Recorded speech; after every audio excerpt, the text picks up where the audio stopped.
There's nothing like the excitement of Embarkation Day. You finally see the ship, your vacation begins, and the energy in the terminal hits you instantly. But it's in this first hour that most passengers accidentally make the mistakes that lead to stress later. Not you, not today. We're revealing the 10 things you should never do on Embarkation Day, the playbook that helps you cruise smarter and calmer than 90% of travelers. And pay very close attention to mistake number 5. It's responsible for $1,000 plus phone bills every single year. Let's start your vacation the right way. Mistake 1. Flying in the same day. This is the riskiest decision in cruising, and it happens before you ever see the ship. The temptation makes sense. Flying in the morning of your cruise seems efficient. Why pay for a hotel when you can land, jump in an Uber, and walk straight onto the ship? Here's the problem. That plan only works if everything goes flawlessly, and travel almost never goes flawlessly anymore. One weather pattern, one mechanical delay, one crew shortage, one missed connection, and your ship leaves without you. The cruise line will not wait. Not for you, not for anyone, no matter how much you paid or how close your plane is to landing. Imagine spending thousands on your cruise, only to watch departure time come and go while you're stuck 3 states away. It happens every single week. The solution is simple. Always fly in the day before. This one habit eliminates 90% of embarkation day stress. Instead of sprinting through an airport with your heart pounding, you wake up relaxed, have breakfast at your hotel, and head to the ship with a calm mind. Here's an even better move. Look for pre-cruise hotel bundles. Services like GoPort in Orlando and similar providers in Miami, Tampa, Seattle, and Los Angeles offer hotel plus airport transfer plus cruise transfer packages that turn logistics into the official first night of your vacation. When you arrive early, everything feels effortless. And isn't that the whole point? Mistake 2, ignoring your assigned arrival time. During online check-in, you pick an arrival slot. Most people don't realize there's strategy behind this and that misunderstanding causes half the congestion in cruise terminals. Here's the key. Your boarding time isn't just a suggestion. Cruise lines use these slots to manage thousands of passengers and keep the terminal from turning into a bottleneck. But here's where the confusion starts. Some cruisers swear the times don't matter. Others say they're enforced strictly. The truth sits in the middle. If you arrive too early, you may be stuck waiting in a holding area. If you arrive too late, you might feel rushed. So how do you choose? Early arrival. You can board sooner. You explore the ship before crowds. You may get first picks at dining. But you might wait for cabin access. Late arrival, shorter terminal lines, less buffet chaos. Cabin usually ready immediately, but you'll have fewer hours on board. The mistake isn't choosing early or late. The mistake is expecting a specific experience without understanding the trade-offs. Pick your strategy based on your personality, not on what strangers in a Facebook group swear is the only right way. Mistake 3. Handing over all your luggage. Porters make arrival incredibly easy, but first-timers often make the same critical error. They hand over everything. Here's the issue. Your checked bags disappear into a behind-the-scenes loading system. You won't see again for several hours, sometimes 2 hours, sometimes 5. If everything you need is in those bags, you'll spend your first day uncomfortable, limited, or even stuck. You need a carry-on with the true essentials. Passports and boarding docs, medications, jewelry and electronics, swimsuit, sunscreen, a light change of clothes, cruise access items such as medallions or luggage tags. One of the most common embarkation disasters is realizing your passport is inside your checked suitcase. A mistake that immediately stops your boarding process and can delay you for an hour or more. Your carry-on is your lifeline for the first half of the day. Pack it intentionally. Mistake 4. Bringing prohibited items. Cruise security works differently than airport security. What you think is no big deal might be a major violation on board. Obvious restricted items include irons, steamers, candles, and weapons.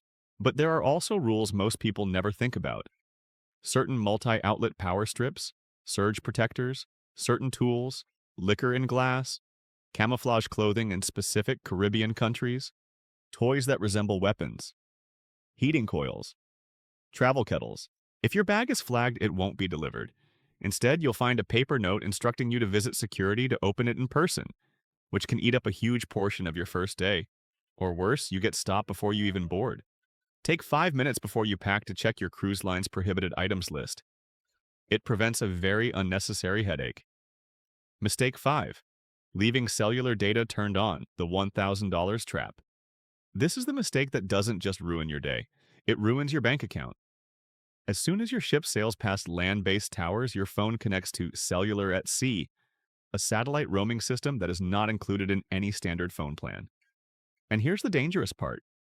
Your phone uses data in the background even when you're not touching it. App refreshes, email syncing, photo backups, software updates. Passenger after passenger has returned home to bills in the hundreds or thousands. The solution is absolute. When the ship horn sounds, airplane mode on. Then manually turn Wi-Fi on if you purchased a package. You do not want to learn this lesson the expensive way. Mistake 6. Overdoing the drinks. Too early. Few things feel better than that first cocktail on the pool deck. But many cruisers treat day one like a sprint instead of the marathon it actually is. The combination of excitement, sun, unfamiliar humidity, and salt air hits much harder than drinking on land. A day 2 hangover ruins excursions, dinners, and entire mornings. But there's a more serious risk. Many travel insurance policies can deny coverage if an injury occurs while you're intoxicated. A slip on a wet deck, a fall on stairs, or any medical issue combined with alcohol can become extremely expensive. Enjoy yourself, absolutely. But pace yourself. You paid for a full week. Don't burn yourself out before dinner. Mistake 7. Skipping the muster drill. The muster drill is mandatory, not optional. The ship legally cannot leave until every guest completes it. Thankfully, the process is easy now. Most lines let you watch the safety video on your phone or cabin TV, then walk to your muster station for a quick check-in. If you forget, you will hear repeated announcements. And if you keep ignoring them, crew will begin calling guests by name. Do it early, get it done, and enjoy your day without interruptions. Mistake 8. Missing the real sail-away moment. Here's a secret seasoned cruisers know. The sail-away party is optional, but the sail-away experience is priceless. Don't be inside unpacking. Don't be wandering the shops.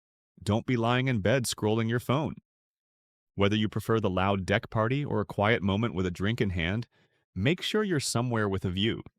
Watching the ship slowly detach from the pier and glide into open water is the moment your vacation truly begins. This is the memory people talk about years later. Don't miss it. Mistake 9. Not connecting with your cabin steward. Your cabin steward is one of the hardest working crew members on board, and one of the most important to your comfort. Most people walk right past them without a word. But a quick introduction on day 1 makes your entire week smoother. This is the perfect time to request extra towels, extra pillows, a mattress topper, ice twice a day, a robe, the minibar emptied, bed configuration changes. If you don't see them immediately, embarkation day is extremely busy, leave a polite note. Small kindness and clear communication go a long way. Mistake 10. Going straight to your cabin. It might not be ready. Unlike hotels, cruise cabins aren't ready the moment you board. Hallways are often blocked off until 1 p.m. to 2:30 p.m.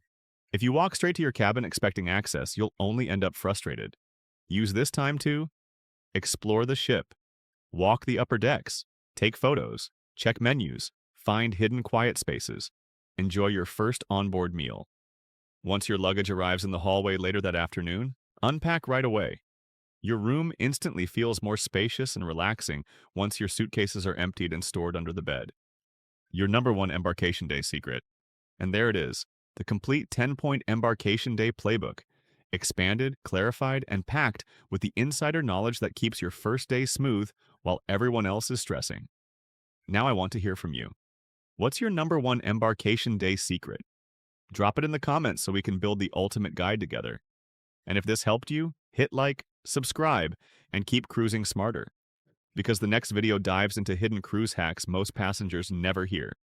Happy sailing!